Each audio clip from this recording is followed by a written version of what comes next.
ನಮಸ್ಕಾರ. CBS news ವಾರ್ತೆಗಳಿಗೆ ಸ್ವಾಗತ. ವಾರ್ತೆಗಳ ವಿವರ. ಬಳ್ಳಾರಿ ಜಿಲ್ಲೆ ಸಂಡೂರಿನ ವಿಠಲಾಪುರ ಗ್ರಾಮದಲ್ಲಿ ಒಣಗಿದ ಹತ್ತಿ ಹೊಲಗಳಲ್ಲಿ ಸಚಿವ ಬಿ ನಾಗೇಂದ್ರ ಭೇಟಿ ನೀಡಿ ಬರ ಪರಿಶೀಲನೆ ಅಧ್ಯಯನ ಮಾಡಿದರು.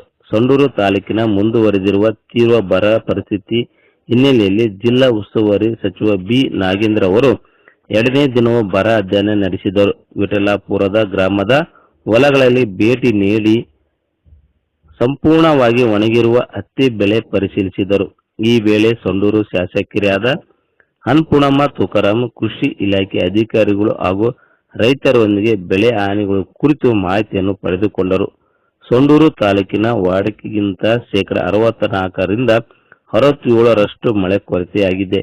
ಬಿತ್ತಿದ ಬೆಳೆಗಳು ಒಣಗಿ ಹೋಗಿವೆ ಎಂದು ರೈತರು ಸಚಿವರ ಗಮನಕ್ಕೆ ತಂದರು. ಹಾನಿಗೊಳಗಾದ ರೈತರಿಗೆ ತೀವ್ರ ಪರಿಹಾರ ನೀಡುವಂತೆ ಒತ್ತಾಯಿಸಿದರು. ಇದೇ ವೇಳೆ ಮಾತನಾಡಿದ ಶಾಸಕಿ ಅನ್ನಪೂರ್ಣಮ್ಮ ತುಕಾರಾಂ, ತಾಲೂಕಿನಲ್ಲಿ ತೀವ್ರ ಮಳೆ ಕೊರತೆ ಉಂಟಾಗಿದೆ. ಉಸ್ತುವಾರಿ ಸಚಿವರು ಸ್ಥಳ ಪರಿಶೀಲನೆ ನಡೆಸಿ ಅಧಿಕಾರಿಗಳೊಂದಿಗೆ ಮಾಹಿತಿ ಪಡೆಯಲಿದ್ದಾರೆ ಎಂದು ಇದೇ ಸಂದರ್ಭದಲ್ಲಿ ಹೇಳಿದರು.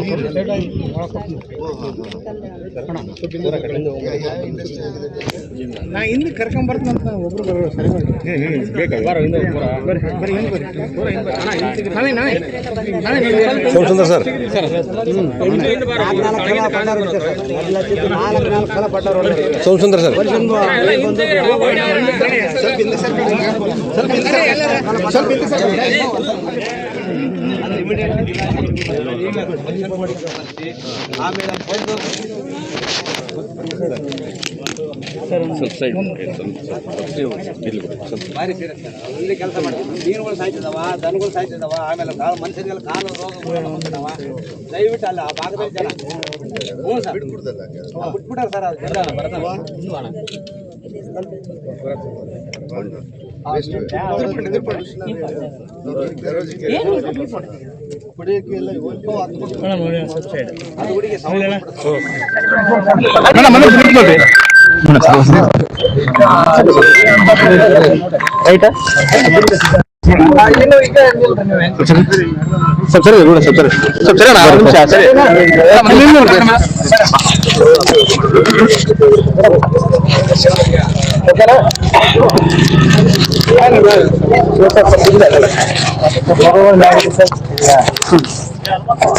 ಮೇಡಮ್ ಹೇಳಿ ಮೇಡಮ್, ಪರಿಸ್ಥಿತಿ ಹೇಗಿದೆ ನಮಗೆ ಸಂಡೂರು ತಾಲೂಕಿಗೆ ವಾಡಿಕೆಗಿಂತ 67% ಈ ವರ್ಷ ಕಡಿಮೆ ಮಳೆ ಬಿದ್ದಿದೆ. ನಮ್ಮ ರೈತರೆಲ್ಲ ಬಹಳ ಸಂಕಷ್ಟದಲ್ಲಿದ್ದಾರೆ.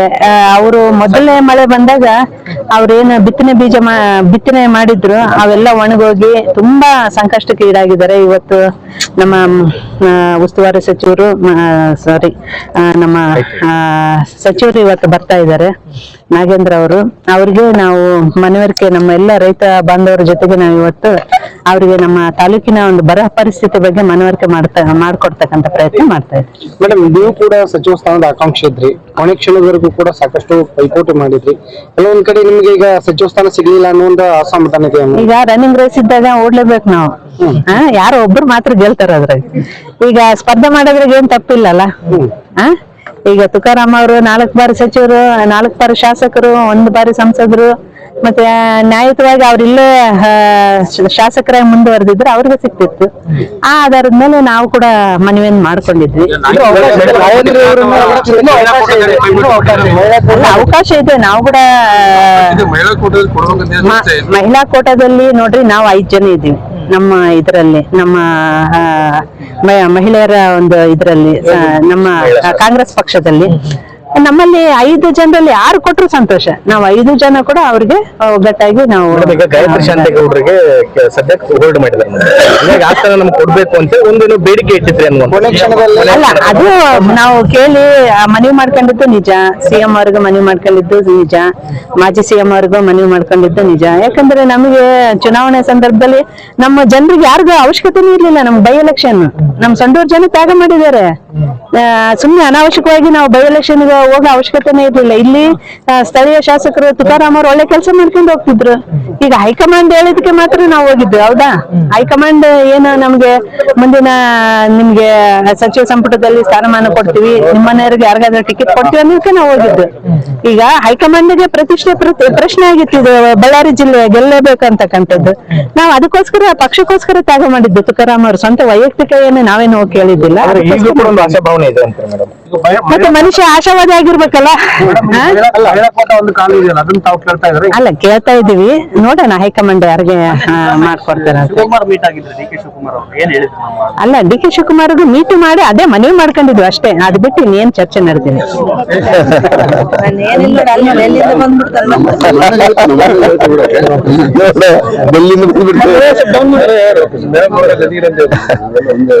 ಈಗಾಗಲೇ ಕೂಡ ನಮ್ಮ ಮಾನ್ಯ ಮುಖ್ಯಮಂತ್ರಿಯವರ ಆದೇಶದ ಮೇರೆಗೆ ಒಂದು ಸಂಪುಟ ದರ್ಜೆಯಲ್ಲಿ ಸಂಪುಟ ಸಭೆಯಲ್ಲಿ ಇವತ್ತೇನು ನಿರ್ಧಾರ ಆಗಿತ್ತು ಆ ರೀತಿಯಾಗಿ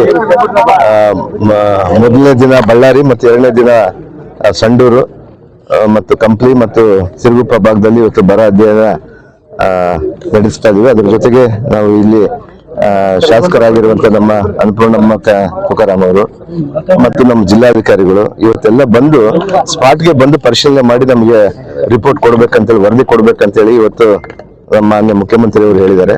ಅದ್ರ ಜೊತೆಗೆ ಇವತ್ತು ತೀರಾ ಬರಗಾಲ ನಾವು ನೋಡ್ತಾ ಇದ್ರೆ, ನಾನು ನಿನ್ನೆ ಬಳ್ಳಾರಿಯಲ್ಲಿ ನೋಡಿದ್ದೆ, ಬಳ್ಳಾರಿಗೆ ಕಂಪೇರ್ ಮಾಡ್ಕೊಂಡ್ರೆ ಸಂಡೂರಲ್ಲಿ ಇನ್ನೂ ಜಾಸ್ತಿ ಆಗಿದೆ, ಬಹಳ ತುಂಬಾ. ಯಾಕಂದ್ರೆ ಇಲ್ಲಿ ಮಳೆ ಆಧಾರಿತ ರೈತರೇ ಜಾಸ್ತಿ ಇದ್ದಾರೆ, ಖುಷ್ಕಿ ಜಮೀನೇ ಜಾಸ್ತಿ ಇದೆ ಇಲ್ಲಿ. ಅದು ಬೇರೆ, ಅದರಲ್ಲಿ ಮುಖ್ಯವಾಗಿ ಸಣ್ಣ ಹಿಡುವಳಿದಾರ ಅಂದ್ರೆ ಸಣ್ಣ ರೈತರು, ಬರೀ 1 ಎಕರೆ 5 ಎಕರೆ ಒಳಗೆ ಇರುವಂತ ಸಣ್ಣ ರೈತರಿಗೆ ಇಂತ ಅನ್ಯಾಯ ಆಗ್ಬಿಟ್ಟು ಅವ್ರಿಗೆ ಬದುಕನ್ನು ನಡೆಸ್ಕೊಳ್ಳೋದು ಕೂಡ ಕಷ್ಟ ಆಗುತ್ತೆ. ಅದಕ್ಕೆ ಇವತ್ತು ನಾವು ಇದನ್ನು ವರದಿ ಒಪ್ಪಿಸಿ ಇವತ್ತು ನಾಳೆ ನಾಡ್ದ ಒಳಗಡೆ ನಾವು ಮುಖ್ಯಮಂತ್ರಿ ಅವರ ಗಮನಕ್ಕೆ ತಗೊಂಡ್ ಬರ್ತೀವಿ. ಅದರಲ್ಲಿ ಬರ ಪರಿಹಾರ ಯಾವ ರೀತಿ ಮಾಡಬೇಕನ್ನೋ ಒಂದು ನಿರ್ಧಾರ ನಮ್ಮ ಮುಂದಿನ ಸಭೆಯಲ್ಲಿ ಆಗುತ್ತೆ.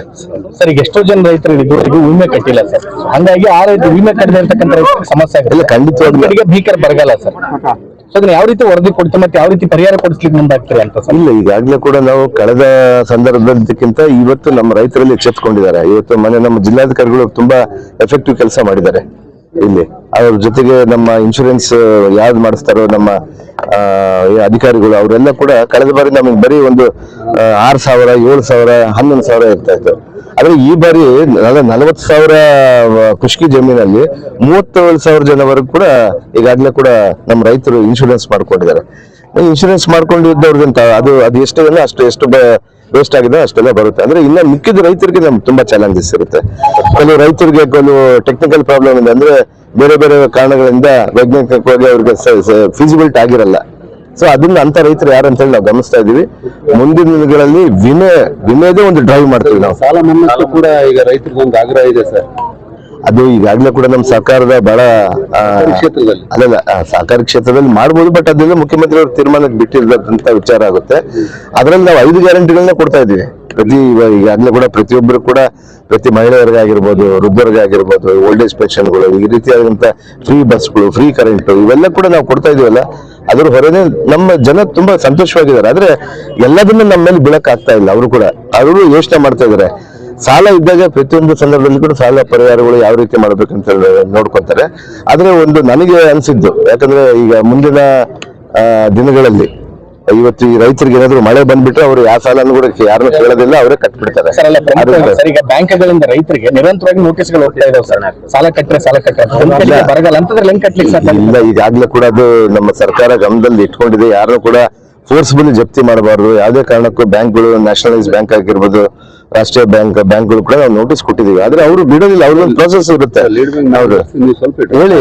ಹೇಳ್ತೀವಿ ಡ್ರಾಟ್ ಆಗಿದ್ದಾಗ ಇಂಥ ಸಂದರ್ಭದಲ್ಲಿ ನಮ್ಮ ಮುಖ್ಯಮಂತ್ರಿ ಅವರು ನಮ್ಮ ರೈತರಿಗೆ ಬೆನ್ನೆಲುಬಾಗಿ ನಿಂತರೆ, ಮುಖ್ಯವಾಗಿ ನಮ್ಮ ಕಾಂಗ್ರೆಸ್ ಸರ್ಕಾರ ಇವತ್ತು ನಮ್ಮ ಸರ್ಕಾರ ರೈತರಿಗೆ ಬೆನ್ನೆಲುಬಾಗಿ ನಿಲ್ಲುವಂತದ್ದನ್ನೇ ಕೆಲಸ ಮಾಡ್ತಾ ಇದೆ. ಯಾವುದೇ ತೊಂದರೆಗೂ ಒಳಗಾಗಲ್ಲ ಅವರು. ಬರಗಾಲ ಸರ್, ಈ ಭಾಗದ ಜಿಲ್ಲೆಯಲ್ಲಿ ಏನಾದ್ರು ಗುಳೆ ಹೋಗ್ತಾ ಇದೆ ಇಲ್ಲಿ ಈ ಭಾಗದಲ್ಲಿ ನಮ್ಮಲ್ಲಿ ಗುಳೆ ಹೋಗೋದು ಕಡಿಮೆ. ಯಾಕಂದ್ರೆ ಸಂಡೂರು ಭಾಗದಲ್ಲಿ ಮಾತ್ರನೇ ಪಾಪ ಅವರೆಲ್ಲರೂ ಕೂಡ ಕಳೆದ ಬಾರಿ ಬೇರೆ ಬೇರೆ ಫ್ಯಾಕ್ಟ್ರಿಗಳಲ್ಲಿ ಅಲ್ಲಿ ಇಲ್ಲಿ ಉದ್ಯೋಗ ಮಾಡ್ಕೊಂತ ಇದ್ರು. ಇವತ್ತು ಫ್ಯಾಕ್ಟ್ರಿಗಳಲ್ಲಿ ಕೂಡ ಅವ್ರಿಗೆ ಉದ್ಯೋಗ ಸಿಗ್ತಾ ಇಲ್ಲ. ಅವ್ರು ಬರೇ ಮನೇಲಿ ಇರುವಂತದ್ದು ಒಂದು ಫ್ಯಾಮಿಲಿಯಲ್ಲಿ 4-5 ಜನ ಅಣ್ಣ ತಮ್ಮದಿದ್ರೆ ಒಂದ್ ಇಬ್ರು ಒಕ್ಕಲ್ತನದ ಮೇಲೆ ಡಿಪೆಂಡ್ ಆಗ್ತಾ ಇದ್ರು. ಇವತ್ತು ಅವ್ರ ಪರಿಸ್ಥಿತಿ ನಾವು ಆಲೋಚನೆ ಮಾಡ್ಬೇಕಾಗುತ್ತೆ. ಇಲ್ಲಿ ಕೆಲವರು ಬೆಳಗಾವಿ ನಮ್ಮ ಬಳ್ಳಾರಿ ಗ್ರಾಮಾಂತರದಲ್ಲಿ ಆ ರೀತಿಯಾದಂತ ಇಲ್ಲ. ಅಲ್ಲಿ ಏನಾಗಿದೆ ಅಂದ್ರೆ ಪ್ರತಿ ಸಂದರ್ಭದಲ್ಲಿ ಕೂಡ ಪ್ರತಿ ಬಾರಿ ಅವ್ರಿಗೊಂದು ರೂಢಿ ಅಂದ್ರೆ ಆ ಭಾಗದಲ್ಲಿರುವಂತವ್ರಿಗೆ ಗುಳೆ ಹೋಗೋದಂತಲ್ಲ, ಅವ್ರಿಗೆ ಬಿಸ್ನೆಸ್ ಅನ್ಕೊಂತಾರೆ.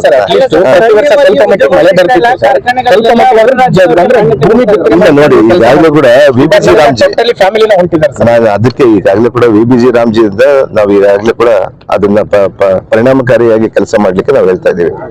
ಅದರಲ್ಲಿ ಇಲ್ಲ ಅದರಲ್ಲಿ ಅದಕ್ಕೆ ಈಗ ಮೊದಲು 100 ಇತ್ತು, ಈಗ 125 ದಿನ ನಾವು ಎನ್ಎಸ್ ಮಾಡಿದೀವಿ. ಈಗ 12 ರೂಪಾಯಿ ಕೂಡ ಜಾಸ್ತಿ ಮಾಡಿದ್ದಾರೆ. ಈಗ ಅದನ್ನ ನಾವೆಲ್ಲ ಇಟ್ಕೊಂಡು ನಾವು ಈಗಾಗಲೇ ಕೂಡ ರಾಜ್ಯ